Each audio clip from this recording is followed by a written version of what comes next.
Mesdames et messieurs, chers concitoyens du monde, aujourd'hui, nous sommes réunis pour aborder une question cruciale qui toucherait l'humanité tout entière, la crise climatique. En 2024, il est impératif que nous réfléchissions à la manière dont les pays du monde entier réagissent face à ce défi sans précédent. Notre planète, notre maison commune, est en danger, et les signes sont clairs. La température mondiale continue d'augmenter, les événements climatiques extrêmes se multiplient, et les écosystèmes sont de plus en plus fragilisés. La question n'est plus de savoir si la crise climatique est réelle, mais plutôt comment nous allons y faire face. Au cours de cette année, nous avons été témoins de divers leaders mondiaux et d'États adoptant des stratégies variées pour répondre à cette urgence. Certains pays, en particulier ceux qui sont les plus touchés par les effets du changement climatique, ont intensifié leurs efforts d'adaptation. Des nations insulaires, comme les Maldives et les Kiribati, ont amplifié leur voix sur la scène internationale, plaidant pour des mesures immédiates et significatives pour réduire les émissions de gaz à effet de serre.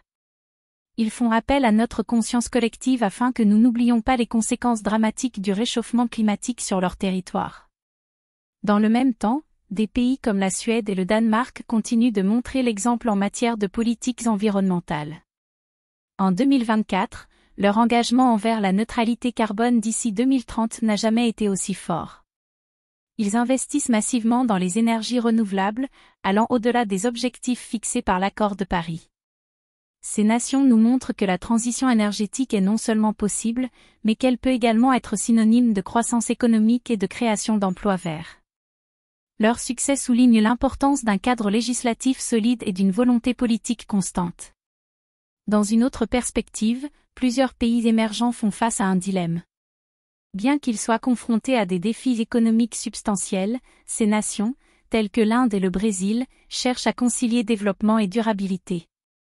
En 2024, des initiatives locales émergent, que ce soit par le biais de programmes de reforestation ou d'adoption de technologies propres. Cependant, la nécessité d'un soutien international demeure cruciale. Les transferts technologiques et les financements doivent être au cœur des discussions pour aider ces pays à se diriger vers un modèle économique durable sans sacrifier leur développement. À l'échelle mondiale, nous avons également assisté à une attention accrue portée sur la finance climatique. Les accords internationaux se multiplient, visant à mobiliser des ressources pour soutenir les pays les plus vulnérables. Le Fonds vert pour le climat, par exemple, joue un rôle essentiel en redistribuant des fonds aux nations en développement pour qu'elles puissent mettre en œuvre des projets d'adaptation et d'atténuation. En 2024, il est essentiel que cette dynamique ne faiblisse pas et que nous continuions à renforcer les engagements financiers envers des actions concrètes et mesurables. Il est également essentiel de parler de l'impact de la société civile dans cette lutte. Les mouvements de jeunes, tels que Fridays for Future, continuent de remplir les rues de nombreuses capitales.